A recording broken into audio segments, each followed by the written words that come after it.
Hello.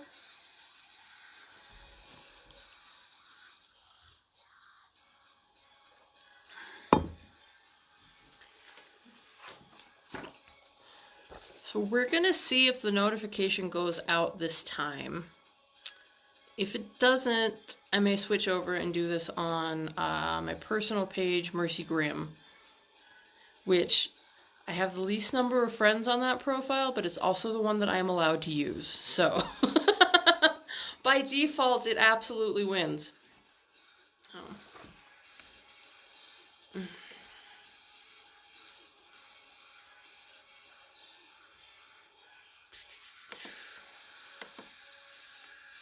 See one human, that's fantastic. Will you get other humans to come here? This is our first broadcast on this channel, our first live one, and I don't know if people know we're alive yet. Maybe a very small audience for quite some time. Just getting started with this one, so. Hello! How are you, Connie? So we'll start on Richard Ramirez here in a few minutes, but I do want to make sure there are, I don't know, maybe 10 people in the room before I do that. And yeah. Hey Jay, how are you? Yeah, so tonight was requested. I'm excited about it. I was going to say I love Richard Ramirez, but that's not exactly true. I don't love Richard Ramirez. It's more I find him interesting. To say I love him is a bit of a misnomer, but hopefully you know what I mean. I find him to be an interesting creature, although violent and somewhat horrifying. There are humans. Hi Lori, how are you doing? Hello Jen. So yeah, so this is new. This is our new little setup over here at Lair, the red hair, and I am kind of nervous about doing the first broadcast on it. It'll be different. There'll be different people.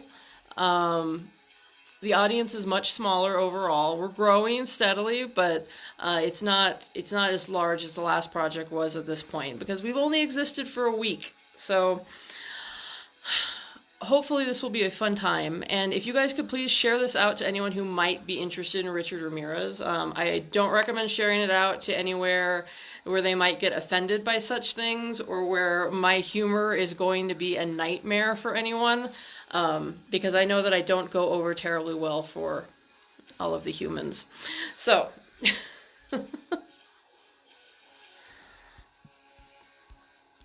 hello everyone who just came in. So my internet connection is a little shady, but hopefully it's behaving. It's acting normal on this end, but that doesn't mean anything. Oh, and my notification just went through. That's exciting. Okay, so that just happened. So I'll give it a few more minutes. But how are you guys? What have you been up to? Do you have weekend plans? Like, how are we doing? Talk to me. Also, tonight I'm going to get about as far as I can in like an hour or an hour and a half with this story. And then I'll have to do more of it next week and maybe even a week after that.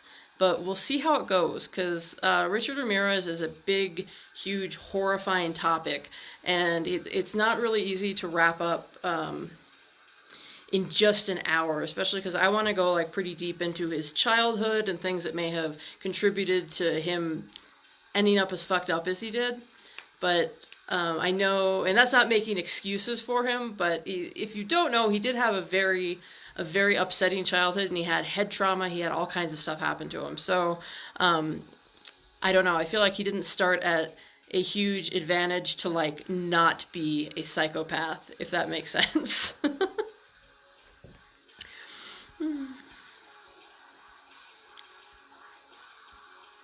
Yay! Hey Richard, how are you? I have to get back to your messages. I know I suck. I've been really, really bad about Messenger lately. Hello, Dustin. How are you?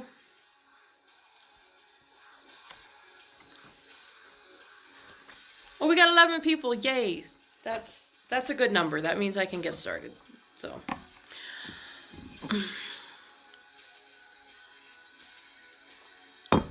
All right. I'm all matchy-matchy. I even have my Richard Ramirez mug. I am ready to go. So, before we start, does anyone not know who Richard Ramirez is? Is this a new topic for anyone? And I know I have a delay, and that's not fantastic, so I won't be able to, like, catch that right away, but I will try. Hey, Shayna! How are you? Are things good? So...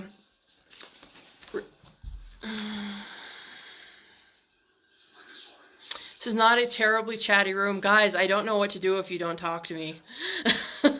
I can't cope if people aren't chatting at me. We have to banter. If we don't banter, all is lost. Oh, hey, Richard, it's okay. So, I have a bunch of notes. If you're not familiar with me, and some of you might not be, new fan base and all, but, my name's Scarlett. I do true crime and, horror stories, ghost stories, tales of the weird, things like that. And I look like this, which some people mistake me for a clown. I'm not a clown. I am just a weird person with fun makeup. But tonight we're doing Richard Ramirez night. I'm excited about it. I have a Richard Ramirez tattoo. That is how interesting I find Richard Ramirez. So, I actually have a tattoo, and that's another thing that doesn't go over well with people, but it's not so much, it's not like a, oh my god, he's so dreamy type tattoo. It's not like a madly in love with Richard Ramirez tattoo. It is just a, wow, what a weird fucking case tattoo. So, and it was a waste of amazing cheekbones. One thing I will give this motherfucker is that he was a handsome devil, okay? Now, he was a terrible, terrible person, but a handsome devil. And the groupies he had after he was arrested, and I mean, after he was convicted of all of these things, 19 death sentences. The dude got 19 different death sentences, and people were still like, oh my god, he's so dreamy. He had, when he was staying in like county jail in LA while they were trying him before he moved to San Quentin, he had just especially on weekends, would just be packed, like where the visitors waited, the little lobby thing would just be packed with women who were hoping that Richard would pick them for a visit. And he did, eventually get married while he was in prison to, I'll just say it, I thought she was a weird choice, but but yeah, he ended up getting married. He always had fan mail. It was extreme with him, and he was kind of the first, well, maybe I see him as kind of the first serial killer who was a real rock star about it. He was, he wore sunglasses in the courtroom. He would like smile charmingly at his groupies and things, which was probably difficult given the state of his teeth, but he still managed it. He was known for his outbursts during the trial, and also for, which we'll get into this, but his Satanism, which when we do get to that in the Church of Satan and things, we're going to have a philosophical discussion about about like what constitutes Satanism, and did he qualify? Does it spit in the face of like modern Satanism? What do we think of that? But I have that all set aside for laters. So let's see. Oh, you have the day off? That's awesome. I didn't have to do much of anything today except worry about doing this feed. I panicked about this all day. So, yeah, a weird choice for... I just thought, and we're about to get real catty here with the choice of Prison Bride. I just thought with the amazing, beautiful people he had to choose from, I thought, I don't know. And she's kind of a creepy bitch, too. I know, no surprise that Richard Ramirez married someone creepy, but, she, during the trial, she babysat one of the witness's kids and let the witness who let her babysit think that she was connected to the court somehow. So, yeah, she watched one of the victim's kids. And I thought that was shady and kind of sad and misleading, and just, how upset would that mother have been if she found out who she was at any point. So, all right. I'm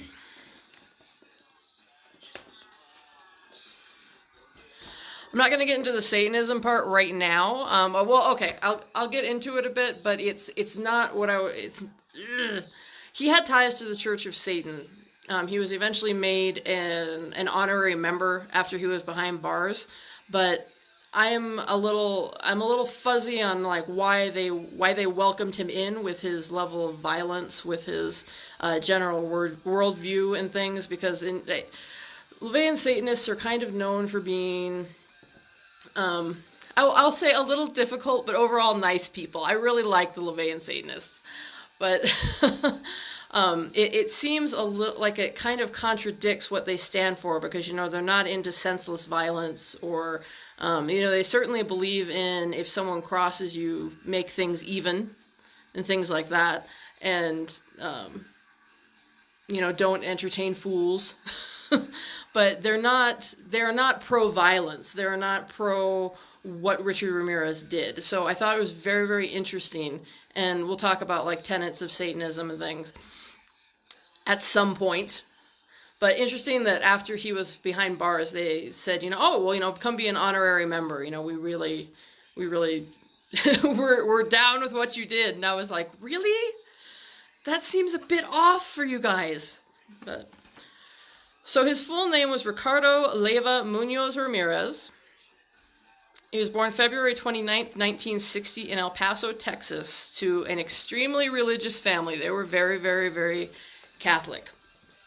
And that comes into play later. It helps mold less what he's about and more what he absolutely isn't. He develops kind of, God, I don't even know if it's a hatred for religion that he had, but he knew that it did not work for him, and he was not a part of it. He felt that it wasn't where he belonged, and that since God certainly wouldn't approve of the things he was into, that Satan definitely would.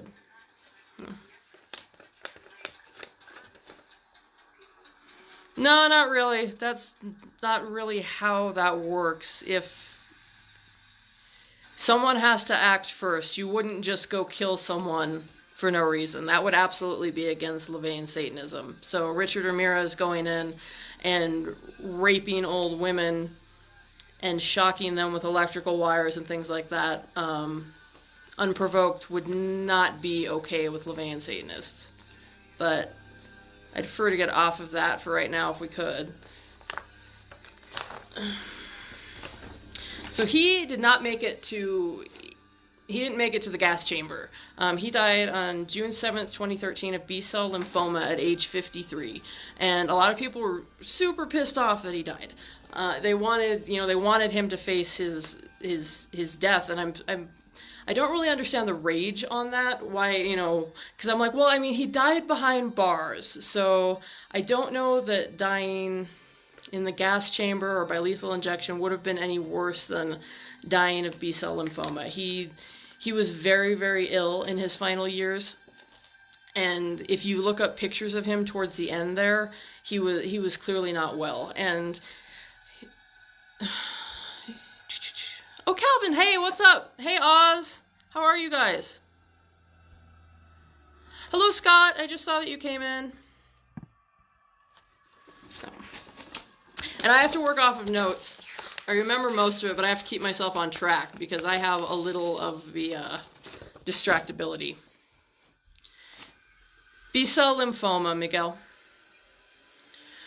This is one of those killers that I actually kind of regret not writing to him. I've never written to a killer before. I've considered it with a few just because I think they would make interesting pen pals, but overall the risk of doing so has always outweighed the benefits. I just go, shit, like would that be too far for even me?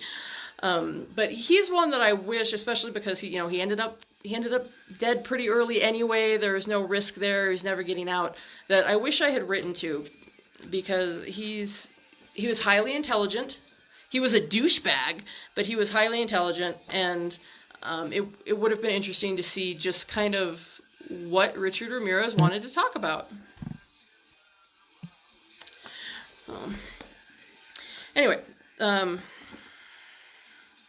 He was known as the Night Stalker. That was his most famous one. He was known as the Walking Killer and the Valley Intruder. I think his other ones sucked. I think the Valley Intruder sucked. I think the Walking Killer sucked. But I think the Night Stalker was a good one. Serial killer, rapist, robber, massive crime spree in Los Angeles and San Francisco from June 1984 to August 1985. So his reign of terror was not as long as some people's are, but oh my God, it was violent. It was so unbelievably violent. And I get to figure out how I'm going to explain some of his murders to you without getting a Facebook ban. Because I can't afford to be banned anywhere else other than where I already am. Because I have, you know, a list of all of his murders, all of the things he did to people. I have all of those, but I have to be very careful about how I phrase things to make sure that we're not just doing sort of a little like glorification party of the violent. So, hey Amber, how are you? I'm glad you made it. So, 13 counts of murder, 5 counts of attempted murder, 11 counts of sexual assault, and they were brutal. 14 counts of burglary and 19 death sentences total. He was convicted. He was sent to death 19 different times. I was like, holy shit, you guys.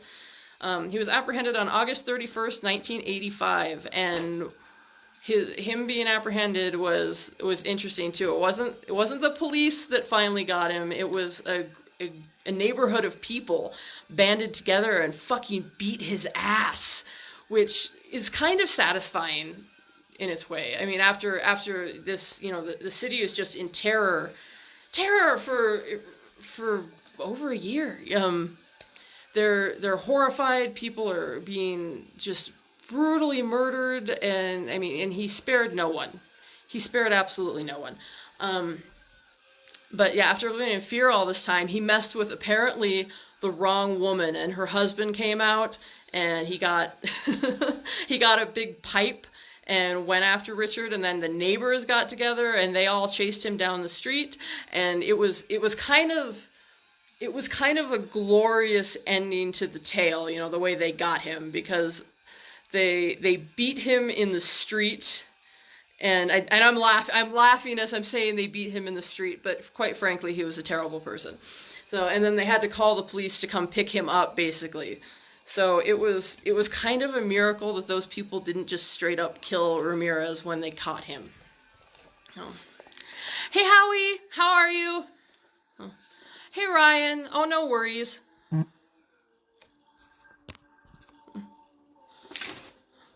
One sec. I'm getting texts.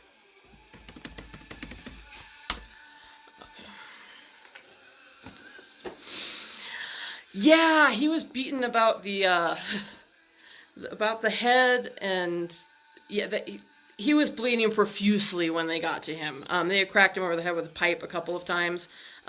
They beat the absolute piss out of him, and despite the beating, it wasn't as bad as it could have been. You know, he didn't require like extensive medical treatment, and he kind of just got up and was like, yeah, I'm fine. Like, he seemed embarrassed by the situation. I think he hated that he was able to be caught, period, but especially that it had been, you know, kind of something stupid. It was him panicking. It was him worried about the cops closing in, because by then they had identified him, you know, and his face was on all the papers, and they were just they just had to find him, which had proven difficult because he had gone to Arizona to see one of his brothers.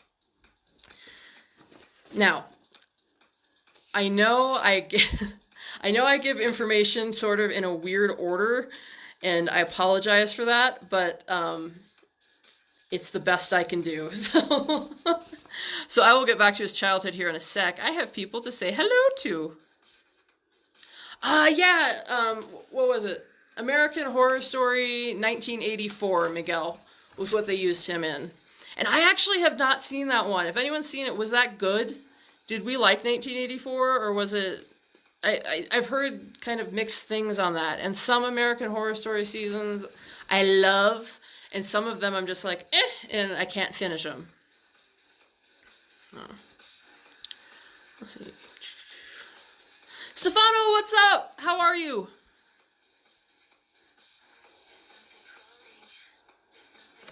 And yes, Laura, you're absolutely right. If they hadn't finally figured out who it was and circulated, it never would have happened. He would have just disappeared. And honestly, because he had gone to visit his brother, he had taken a bus, and the timing was very strange. The police were staking out the bus terminal, the Los Angeles bus terminal, and they were looking for people leaving because they assumed at that point that Richard had seen, his picture in the paper and he would be trying to flee the city. But he was actually coming back at that time and had not seen a local paper because he'd been in Arizona. So he came back and they weren't checking the incoming buses. They thought he would have no reason to be coming back there. No one knew his whereabouts or anything. And so thinking he would flee and they'd catch him that way, he walked right past everybody. Nobody saw him. And once he realized, people kept looking at him and saying, what was it? It's Spanish. El Matador. And apparently that means killer. And they kept saying that to him or muttering it under their breath. And he was like, why do people keep saying this to me? Why are they whispering about me? What's going on? And he saw a picture of himself on the fucking cover of the paper and was like, oh shit. At that point, he decided he had to flee, obviously. So he left the bus terminal, went down the street, tried to steal a car, failed, probably because he was panicking. Usually he was pretty adept at this stuff, but he had a little bit of a freak out when he realized everyone was after him, which is fair. But so he tried to take one car. It didn't work. He ended up running from that person because they were not having it.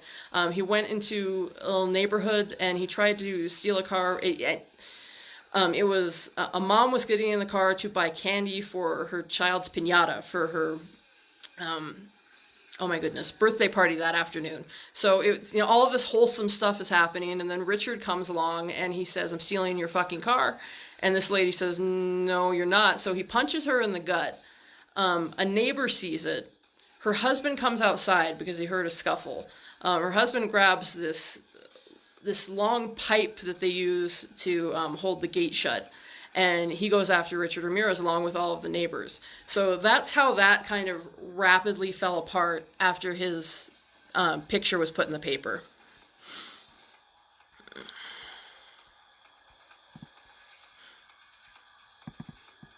Okay, I'll have to watch it then.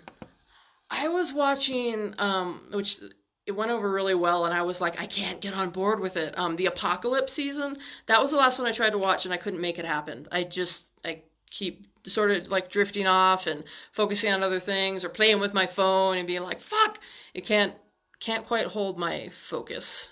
But I will check it out.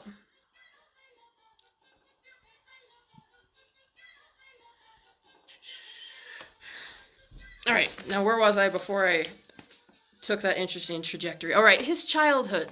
His childhood was pretty messed up. Now, I don't know that the fuckery of your childhood can ever justify you ending up being like a terrible adult. I don't necessarily think that's okay, but I think it was pretty clear that, Richard was not going to turn out to be normal. Anyway, he was going to have baggage, and from the very beginning, when his mother was pregnant with her first 3 children, let's see, government was conducting nuclear bomb tests in New Mexico nearby.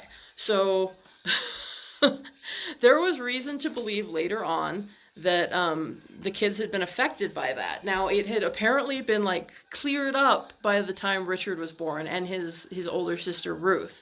But the first 3 children, there were tests going on, and one of them was born with golf ball sized lumps all over the back of his neck, which eventually went away. But he was sick enough upon birth that he had to be put in an incubator. The second one had Collier's disease, which I have to read what that is for you guys, but causes bones to curve as they grow and causes an insane amount of pain. So at first he seemed fine, but about 2 months after he was born, and this is his brother, this isn't Richard, but his bones began growing into a curve, and he had to have a lot of corrective surgery. A lot of things happened, and they think that may have been because, basically nuclear fallout at the time. Now, did that affect Richard at all, even though those tests were not being conducted then? Because, that stuff stays in the atmosphere for a very long time. So I'm curious, was there anything that could have affected Richard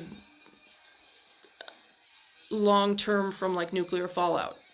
I don't know that, though. Nor could I find additional information on that, but I tried. So, all right. One sec, let me catch up on comments. Oh yeah, Oz, I'll get to that. I'll get to the head injuries, the cousin, which is really the cousin is the doozy.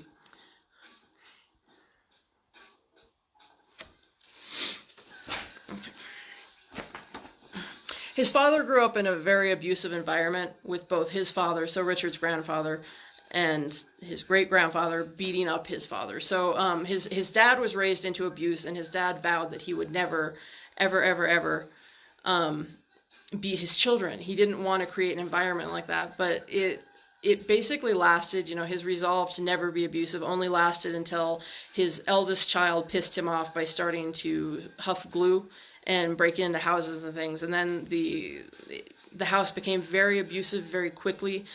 His dad would just wail on them. And Richard was the baby. He was, the fifth born. He was the, he was like the nice one that everyone thought was super adorable, which makes the irony just, yeah.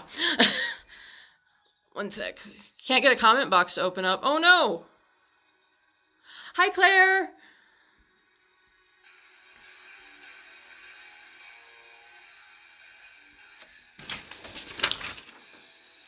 He had temporal lobe epilepsy. That's what they found out he had when he was 5. And yeah, that's what I thought too, but I wonder about, because, when he was born, Amber, he didn't have any, he didn't have any, obvious deformities. He didn't develop anything that they thought was because of fallout or anything.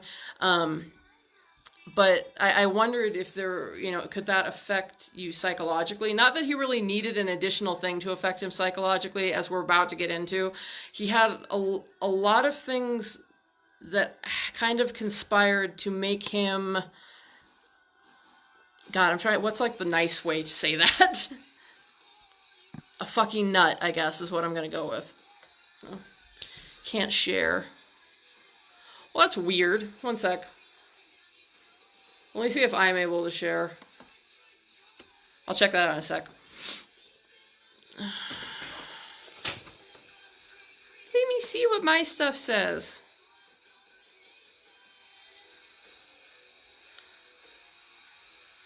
I can share from the page. I don't know if I can share on my profile. Oh. Hey, Melissa, how are you? Oh. Okay, so the dad turned the home pretty violent when Richard was pretty young. I mean, he was under 5 at the time that their house became violent, so he was pretty much just raised into that. And the dad he wouldn't only beat the children, but he would also beat himself if he became angry. At one point, things weren't going well when he was trying to install a sink, and he'd put the sink off for a while, and now he was a bit rushed, and he started beating himself in the head with a hammer until he was nearly unconscious. So a little bit of weirdness runs in the family, I think it's safe to say. In prison, he was diagnosed with temporal lobe epilepsy, but he had his first seizure when he was 5 years old at school. And his mom was told a couple of different things. She was told by one person that, one doctor said he needs medication. The first doctor, after his seizure at 5, it was a grand mal seizure, and he had one the day after the first one, so 2 right there in a row. First day I went to the hospital, and they said he needs to be medicated. You know, you're going to need to go see a specialist. You're going to have to go have this taken care of and shit. And, well, then again, it was the 60s, so they may not have been that worried about a specialist. But in any case, you got to go see a doctor. He needs help. But when they took him to the hospital for the next seizure, that doctor that they got said, he will grow out of it. Don't worry about it. So the mom didn't seek treatment for him. And in fact, he didn't receive a formal diagnosis, which kind of confuses me. And, you know, a formal diagnosis and treatment until he was in prison. But his mom was aware that he had seizures and things and needed some kind of treatment. So it's a little,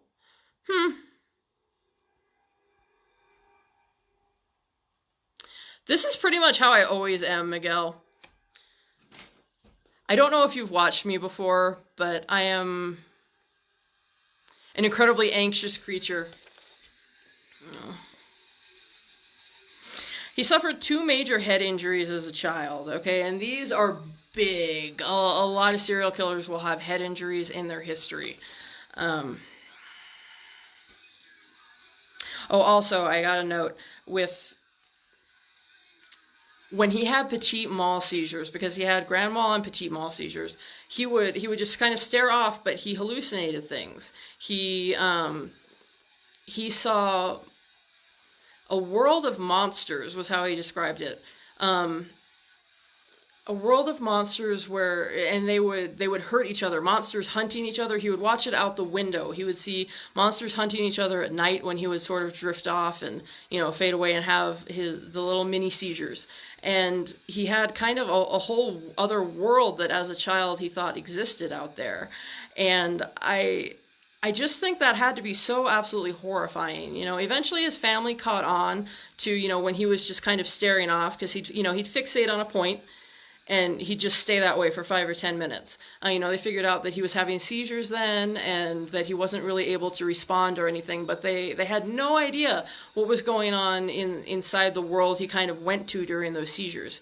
And that just kind of breaks my heart, because he didn't tell anyone. He was very quiet.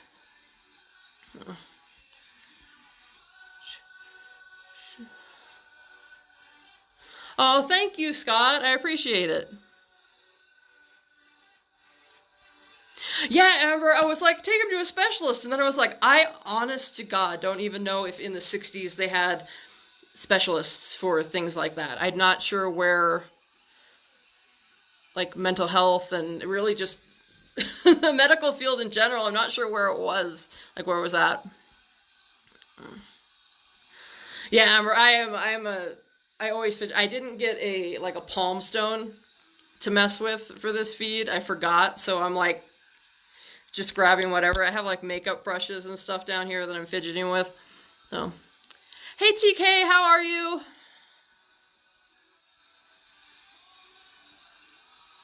No, Miguel, I have anxiety disorders, like plural. And doing this tends to make me very nervous and fidgety. And I like doing this. I like talking to my people and I like discussing serial killers and things. But I have I guess I would probably call it just like a nervous air about me. And I'm kind of sporadic and have a hard time focusing. So this is always a bit of an adventure. But no, I'm good. This is just standard fare.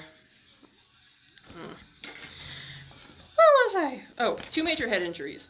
Age 2, his nanny was not paying enough attention, and he wanted to hear the radio. So he was like, radio. And she was like, no. He was like, radio? And she was like, no. So he was like, fuck you. And he pulled out the dresser drawers and made steps and climbed up the dresser, and it fell over on him and fucked him up. This poor kid. It took 30 stitches to close his head wound. And, you know, and obviously the nanny was super duper fired, because her entire purpose really was to watch him and his sister Ruth, and, you know, the kid got buried under a dresser.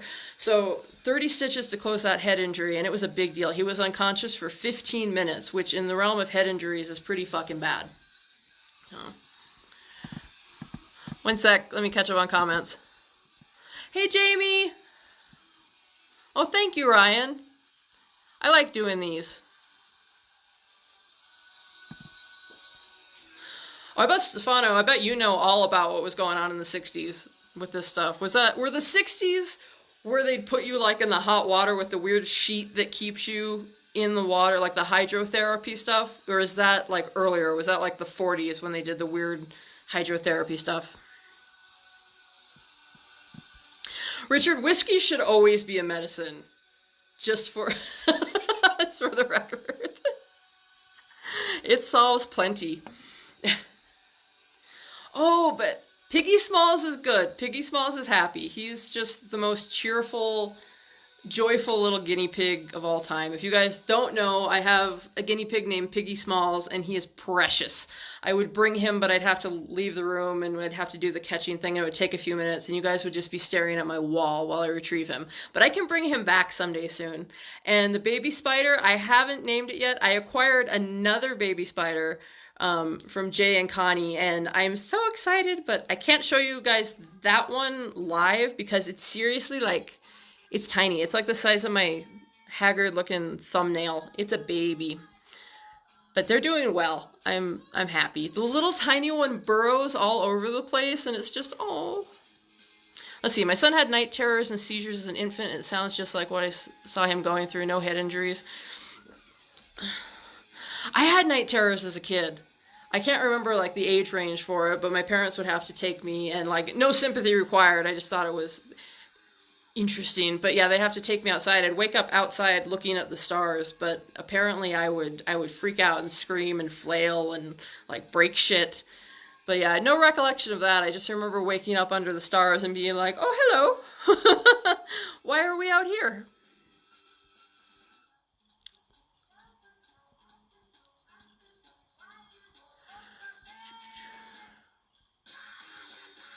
They still do electroshock therapy, Miguel. That's still like considered a valid form of treatment, much to my horror and my chagrin.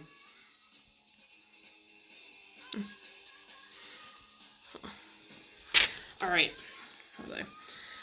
The second head injury, which is, this one just makes me sad. One of his brothers was taking him to the park to go see Ruth, which was Richard's older sister. And they were very, very close. But it took him to go see Ruth, and Ruth was swinging on one of the swing sets at the park. And he got really excited when he saw her, and he hurried over to her. And she was unable to stop her swing in time and just nailed him just like smack right upside the freaking head. And so that was head injury number 2, which is not ideal if you're trying to not grow up to be, you know, a crazy psycho killer. So there's a big connection between like major head injuries and people growing up a bit deranged. I should have gotten a list. I should have gotten a list of like killers who had head injuries when they were young, but I didn't. I failed. So. Also, he may have been sexually abused, but he says if he was, he blocked it out. When they interviewed him about it in prison, he was actually willing to talk about it. He said that he wasn't sure if the teacher who had molested his brothers had also molested him, but if he had, he wouldn't remember it because it wasn't something that, you know, he wanted to. He just wanted it tucked away in a little box and kept away from everything. So he really had a large number of things that may have happened to him to make him a little bit fucked up. Again, not to justify murder, but you have to kind of wonder how many things can happen to a person before they're unable to be sort of normal.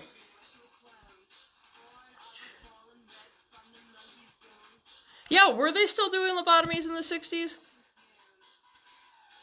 I have all of these questions for Stefano, who's doing a stream tomorrow night, guys, so tune in for that. But yeah, the lobotomies will be tomorrow's topic. So now I'm like, tell me all of the things, but no, don't spoil your show on my account. Hey, Jamie.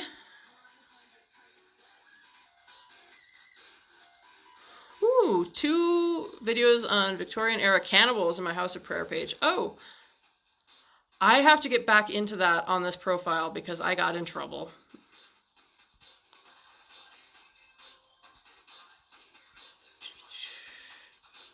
And yes, he had a concussion both times.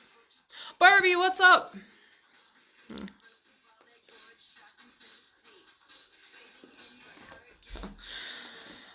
So, despite all of the weird things that happened to him, his sister says his biggest behavioral change, and I suspect that's because she didn't know a lot of the stuff that's about to happen to him, but he didn't share it. But he was kicked off of the football team because of his epilepsy, and that apparently broke his heart. So I thought that was an interesting thing for her to have chosen, to be like, well, it was the football team. The football team is definitely what fucked him up, when there are all of these other things to choose from and all these major behavioral changes that happen later.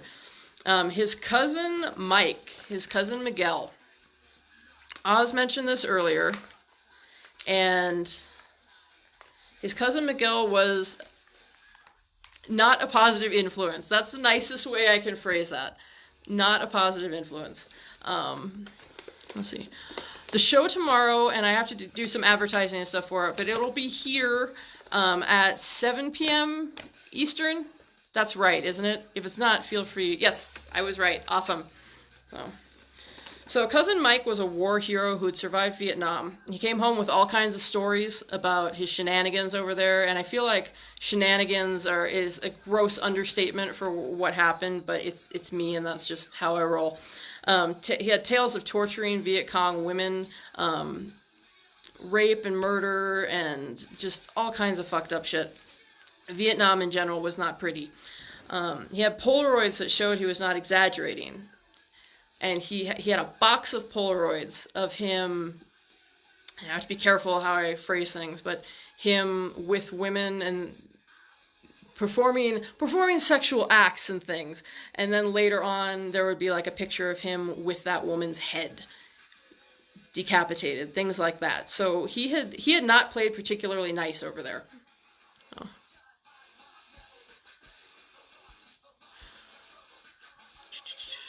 I'm hanging in there, Barbie. I'm good.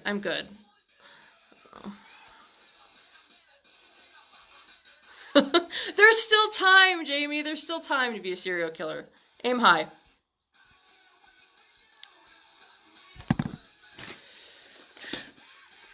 Alright, so Richard would look at the Polaroids, and this was like the first time, and he was 11 or 12 at this point.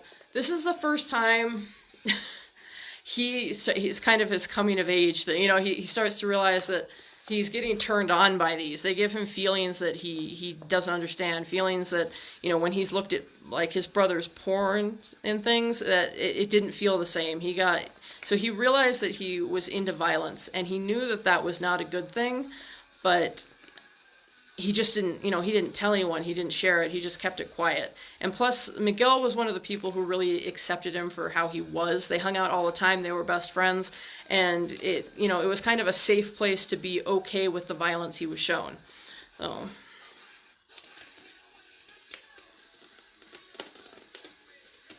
Rambling on news, she's trying to bemoan a cast on that children love it. I'm not sure what you're talking about, Victor. But I'll assume it's nice. So, when Richard witnessed the murder of Miguel's wife, things went bad, wrong, which is understandable. And it wasn't even just that he witnessed it, which would fuck anyone up.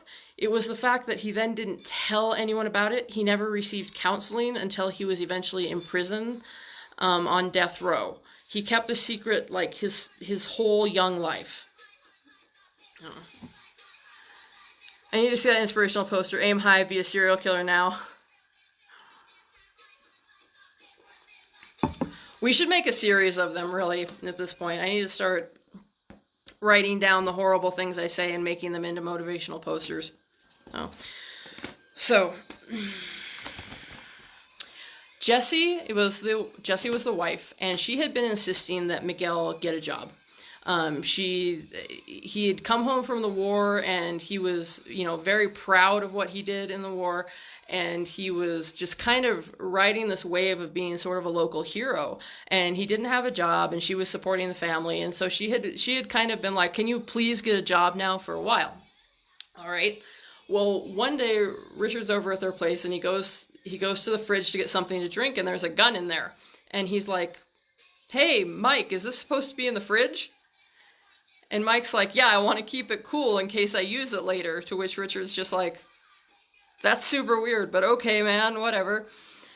I want to keep it cool for later. Oh, fuck. His wife comes home and she gets on Mike again about, you have to get a job and all this shit. So he takes the gun out of the fridge and he shoots her in the face. In front of Richard, in front of the kids, in front of everybody. And he tells Richard, he says, leave here and never tell anyone what you saw because I don't want you involved in this. Now, I would think that not wanting someone involved with it, since it was obviously premeditated, would maybe like mean you didn't shoot the person in front of the person you didn't want involved. But my logic is apparently foolish. So, and I'm laughing, but it's actually super not funny that a 12-year-old saw a woman get shot in front of him. So Richard went home, and he never told anyone. Up until he was being interviewed in prison after he had been incarcerated, he told no one about it. His parents never knew that he had witnessed the murder. No one ever knew about it. He completely avoided getting questioned by the cops or anything. And it's just, I think, unbelievably sad, not to show too much sympathy for him, but that, I'm sympathetic toward the kid Richard who saw that, because that had to just be nightmarish. From that point on, his behavior got increasingly weird. He started sleeping in the cemetery all the time. He started developing an affinity for dead things and feeling more at home with them. He wasn't able to hang out with Mike for, quite some time while Mike ended up going to a psych ward. Oh. Hey, Christopher, how are you? I'm still alive, Charlie. I am still here for a little bit longer. Oh. I lost my spot. That part. Okay, so he started, and he had done some of this before, and it made me wonder, I know it was a different time, and kids weren't always, they didn't have as much supervision as they do these days, but Richard would, go out to the desert as a teenager and hunt. And he had a rifle, and he'd been taught to use the rifle properly, but he would go hunt animals. He'd go hunt rabbits. But he'd be out, and I was like, how did he get to the desert? I had questions, because he'd go alone. So after Mike went to jail, he would go by himself, and he learned to be very, very, very quiet. And he learned how to, sneak up on rabbits without them seeing him. And he learned a lot of skills that he would use later to sneak into people's houses. Around this time, he also started committing robberies and things, just local stuff, kind of. He'd do it during the day. He was not yet the Night Stalker. But he started doing drugs. He started robbing houses. He started sleeping in the cemetery. It was also at this point that he followed an interesting train of logic, but where he started going to, which one were they? Religious meetings. I'm trying to remember which kind. Hold on. I'm terrible. Not Adventists. Jehovah's Witnesses. There we go. He started going to Jehovah's Witnesses meetings just because he was curious. And he realized that, a lot of people, when they're raised religious, they'll just be like, oh my God, my behavior is terrible. God's mad at me. I'm a terrible person. And that's kind of the logic they have. But he instead was like, well, I don't think God would approve of what I do, but I think Satan would. That was Richard's logic. I think Satan would approve of what I do. So maybe I should have an allegiance to Satan instead of to God, since we'd get along better. I thought it was interesting that he had, no guilt about it. He at no point was like, oh, maybe I should repent or whatever you do. All right, one sec. Let me catch up on comments. Someone does have to live to tell the tale.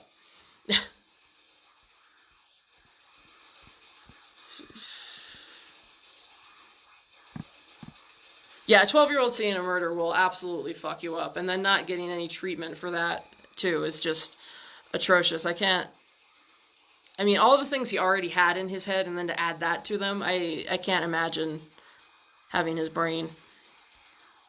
Let's see, I was looking for that Charles Manson quote about the X on his forehead. He said something like, I erased myself from society. Yes, exactly.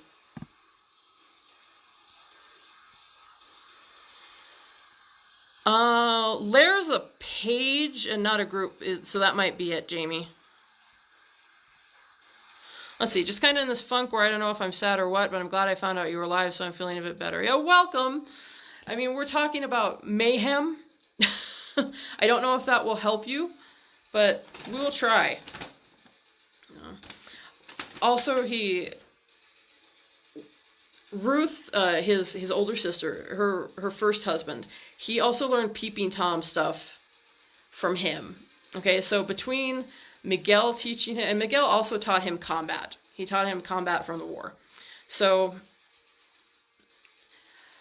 between him and I cannot remember the man's name, but his sister's first husband, who was a Peeping Tom and who took Richard with him. The sister was absolutely appalled when she found out, but after dinner, the husband would go out and peep on the neighbors, and he had memorized what time, what place to be, which window was safe, where not to go, all of the things, and he taught Richard this.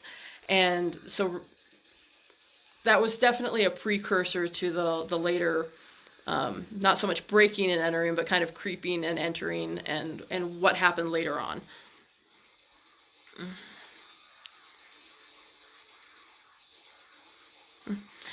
Hey Naomi, welcome. I'd find where I was. Okay.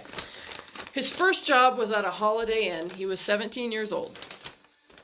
And after he had worked there for a few months, he was given a master key by an employee who he'd been friendly with, but who had quit. And the person was just like, fuck it, take the master key. Don't tell him you have it. At this point, Richard began spying on people. He began sneaking into their rooms at night and just watching them sleep or taking small items. There were complaints about robberies there, but he did them far enough apart that people weren't super suspicious of him. He made sure to space out his stuff. It wasn't the frenzy that it later became. But he liked sneaking in and watching people, especially women. He would even go outside of the hotel, which I thought was a bit risky, and look through, and because of the stiff curtains, there was usually like a small little spot he could see through. He really liked just watching people. He liked that power. He liked feeling like they just had no idea who was there. So he finally became a little bit fixated on one woman who was staying there, and he decided that he had to have her. So he attempted to rape this woman, but he made a crucial mistake in not realizing that her husband was going to be on his way back in a few minutes. So Richard had watched her to make sure she was, she went in the shower. That's what it was. He made sure she had showered. He went in while she was in the shower, went in the closet. He waited for her. She came out in a towel. He attempted to rape her. She remained calm and just kind of cooperated because she knew her husband was about to be back from dinner and that he was absolutely going to kick the shit out of this little punk. So her husband came back, beat Richard up. Richard, of course, got fired and was arrested and all kinds of stuff, but no charges were pressed because the couple was from out of town and they didn't want to come back. They didn't want to come back and have to deal with it, so they just let it go. But yeah, 17 was when he first really tried to pull some shit like that. His family put the fun in dysfunction. They did. Oh, I feel bad for his family. It would be hard to be a serial killer today. I feel like not getting, I'm sure there are ones out there that are just not caught, and they're very, very, very clever. But I feel like I'd get caught right away. Like I could never be tidy enough or not tedious. What's the word I'm looking for? Precise enough for that to work out for me. See, I love the stories of true crime. Can't get anywhere milder than 2020, so yeah. Yeah, I do too. That's where I dwell, Christopher. Just The dark, weirder stuff, I'm comfortable there. I like learning about it.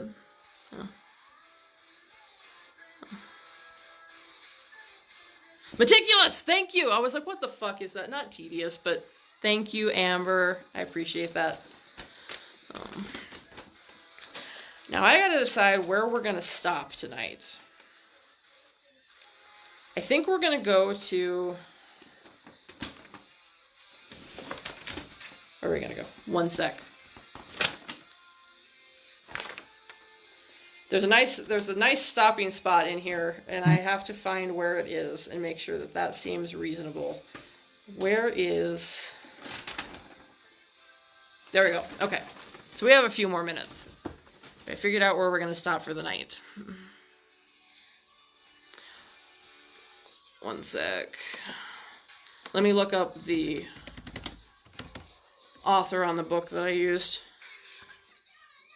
One sec. I will get that for you. Also, whoever is messaging me, stop it! It was The Life and Crimes of Richard Ramirez, The Night Stalker by Philip Carlo.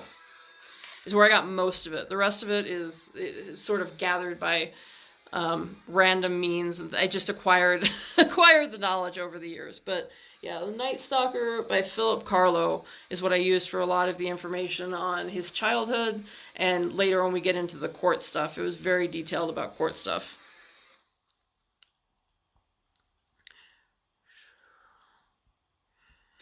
Let's see. Leave strands of my glitter, my hair everywhere I go, so my boyfriend says I could never be a serial killer. Right?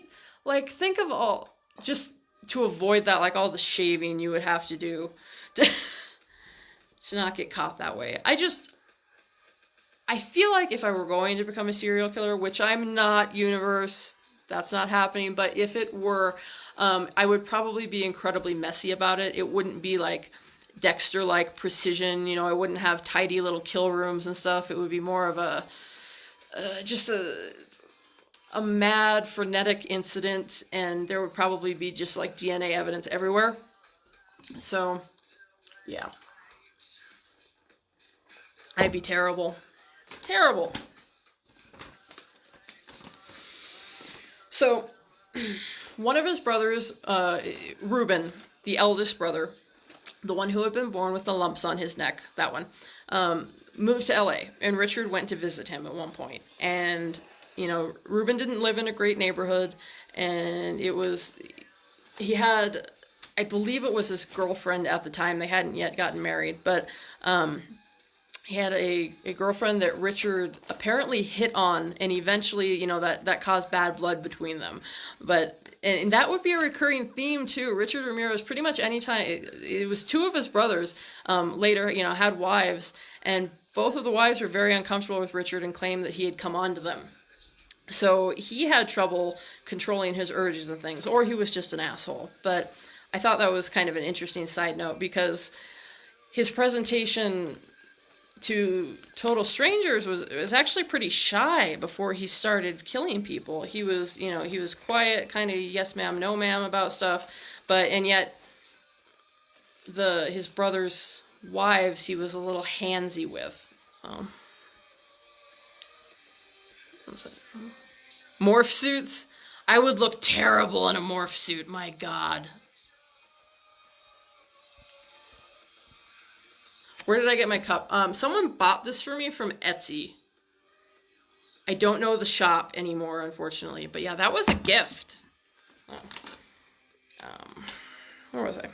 So he goes to Los Angeles. Anyway, I got distracted by him hitting on the wives and things. But he goes and visits his brother and his brother's girlfriend.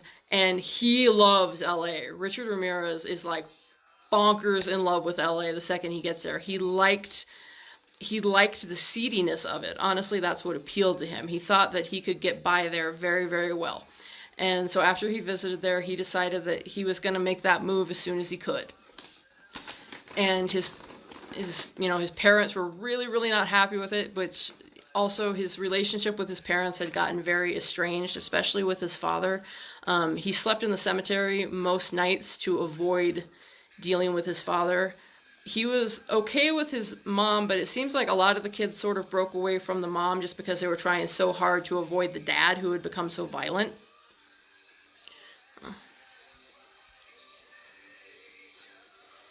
I will give the cannibal video a look later because that sounds fun.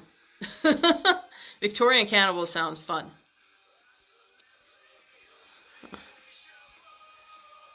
A morph suit is, can someone just, how would you describe a morph suit? Like it's featureless, and yeah, I mean it goes over your eyes and everything, and I'm not sure how to describe a morph suit, but it's just like, it's like one solid color, and you look sort of alien-ish in it, but you can see out of it, I guess. And yeah, morph suits are kind of creepy. Oh. Hold on, I lost my spot. I know, we're surprised. Okay, so he decides he loves LA. His dad's like, you can't move to LA, and Richard's like, fuck you, so he moves to LA. And he very, very quickly just fell into a life of crime in LA. And it wasn't immediately murder. It wasn't like that. But he was big on stealing cars. Sometimes he would just steal cars to go joyriding. I mean, he wasn't even taking the cars and selling them or anything. He still broke into people's houses, though most of the time it was during the day when no one was home, so that he didn't run into anyone. But his first, and trigger warning on this stuff, I'm going to talk about the first time he raped someone, and if that's going to, and it won't be graphic detail, so don't worry, but if that's going to freak you out, you may want to bail at this point. But his first rape, and I hate that I have to say his first rape because there were many, but his first one was a woman who had asked him where to find angel dust. And he helped her out and helped her score, and they went back to her apartment where they smoked all of it, and by the time it was like 3 a.m. and she asked him to leave, and he was like, no, you should let me stay. You know, he was like, he hit on her and she turned him down. It was like, absolutely not. Like, I'm not fucking you. So when he left, before he left, he made sure to unlock the fire escape window. He unlocked that, then he went upstairs all the way to the roof, and later that morning, because it was already 3 a.m., climbed down the fire escape, snuck in her window, and raped her because she had turned him down.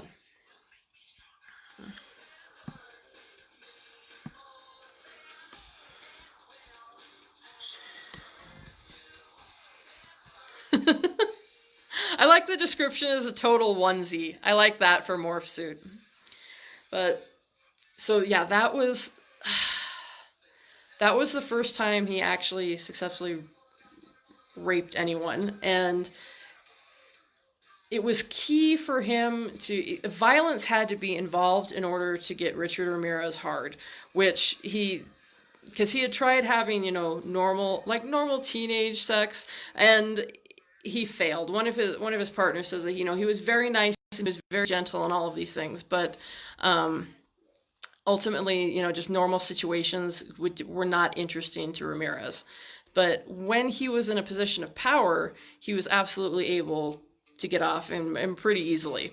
So that right there, when he started not just figuring out that was the case, because he had figured it out with the pictures from Vietnam, also the Polaroids. But when he, had the freedom of living by himself and was able to just act on it, unsupervised, no one to answer to, things started escalating, and the thrills he started looking for became more and more grotesque and more violent.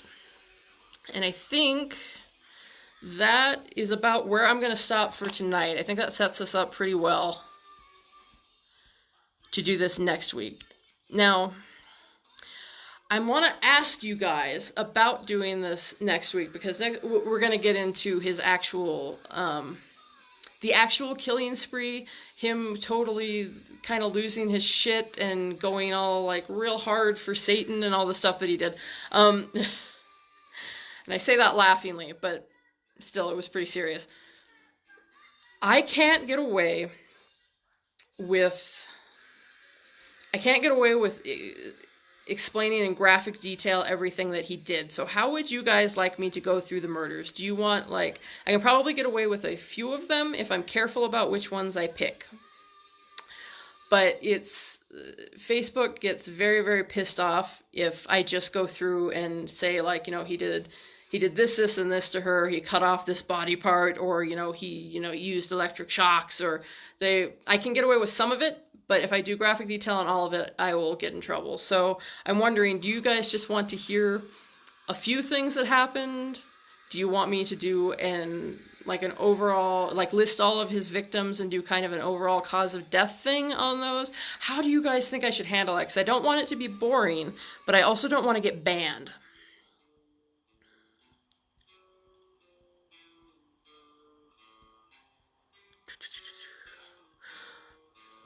Scrolling, hold on, catching up.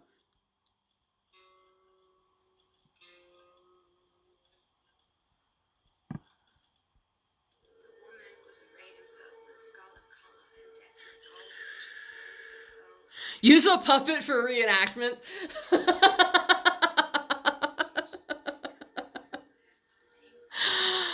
Okay, that one got me.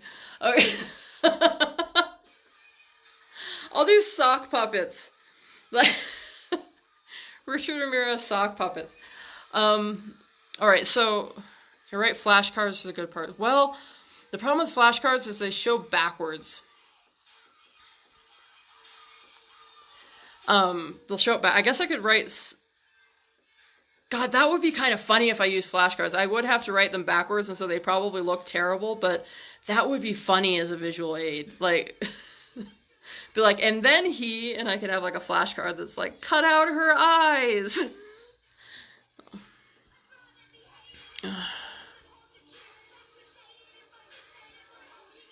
Well, see, I like explaining in detail, but Facebook has community standards, and their community standards, that whole department doesn't like me. So I think they have a file like this big on me. They're not fans of mine. But okay, so let's see. Scarlett, do whatever you feel is comfortable. I'm happy with whatever you do. Okay, so I think I'm going to do a combination of some flashcards for some parts, and then I will do, I'll list the victims and do cause of death, but try not to get super like gross about it. But yeah, maybe we'll go into like a couple of them, and just to show how varied he was in his killing style and things. And yeah, I might have to make sock puppets just to, because I'm so like, I could make a Richie Ramirez sock puppet. Oh.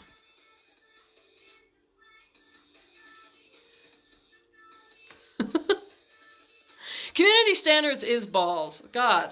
All right, so I think, okay, so we'll do a few in detail, the ones I think I can get away with. I'll use flashcards for some things, like, I mean, I've already mentioned the eyes, but that whole thing is pretty ugly.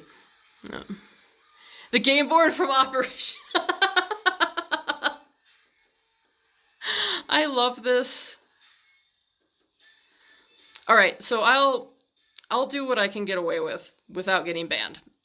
I will do my best, you guys. I really appreciate all of these suggestions, though. The sock puppet thing killed me. I will be laughing about that for a while. But you sent me your Richard Ramirez tattoo in PM. Oh, sweet. Huh. All right, guys. So I am just about out of here. But I had a really good time, and thank you all for showing up. I really, really appreciate it. This was our first live stream at Lair of the Red Hair. And I was super duper worried that like no one was going to show up, and it was just going to be me talking to myself about Richard Ramirez for an hour and 10 minutes. But it wasn't, and you guys were here, and you made it really, really fun. So thank you so much. I will be back next Friday at the same time talking about what I can of the crimes of Ramirez, and that'll be a fun time. I gotta get some flashcards. So. Oh, tomorrow is, oh my God. Dr. Vanth. Sorry, I forgot for a second. I was like, what's tomorrow? At 7 p.m. Eastern. We're going to have new content from somebody special on Sunday. I'm excited. And we have a bunch more stuff coming, you guys, but we're working on scheduling and everything to get all of our streamers back. But you're going to see a lot of familiar faces from the last project here. And it's going to be a nice little family reunion. So I'm really excited to share these things with you. No. I'm glad to be back. I'm glad to be back. I miss doing this. I miss doing the full makeup because I kind of been like cheating for a little while. But this is fun. Oh. And clay puppets. Yes. Oh yes, yay! I got a new person. Thank you, Naomi. I'm glad you liked it.